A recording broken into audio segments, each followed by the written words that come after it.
Share আপনি and যদি subscribe, please. Driving জানেন, আপনার জীবনটা প্রবাসে আসার পর অনেকটাই চেঞ্জ হয়ে যাবে। কেমন?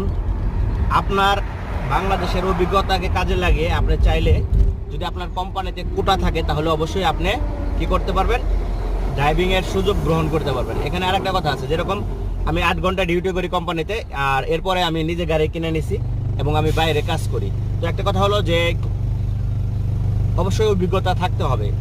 আপনি বাংলাদেশ থেকে একটা না একটা কাজ শিখে আসুন, যেটা আপনাকে একটা নির্দিষ্ট লক্ষ্যে নিয়ে যাবে। আর আমরা কি করি, মনে করেন দেশে যতটা পারি ঘুরে ফিরে খাওয়ার চেষ্টা করি। তো আমরা মনে করি যে বিদেশ আসলেই এই সুজনের মতন বসে বসে টাকা দেবো, তাই না বন্ধু? আসলে বিদেশে বিদেশে মনে করে আইছি, তাই না? তাই তো দেখতাছি বসে বসে টাকা কামাইতেছি। বসে বসে না, বসে বসে তো আমি কামাই। আমি কাজ করে কামাই আর কি। আচ্ছা, ও একই। আমি তো ড্রাইভার আর ও তো মনে করেন যে ও কাজ করে, প্রতিটা কাজই সম্মানজনক। তো একটা বিষয় হলো যে আপনাদের জন্য একটা টিপস দিলাম, এটা যে ড্রাইভিং শিখেও আসতে পারেন। যদি মনে করেন যে আপনার ভিতরে একটা প্রতিভা থাকে তাহলে সেটা আপনি কাজে লাগাতে পারবেন। ওকে, আর নেক্সট আরও কিছু আসতেছে, আস্তে আস্তে সব কিছু বলবো বাস্তবসম্মতভাবে। আর আমি আসলে কত পদের কাজ করে আপনাদের জানাবো।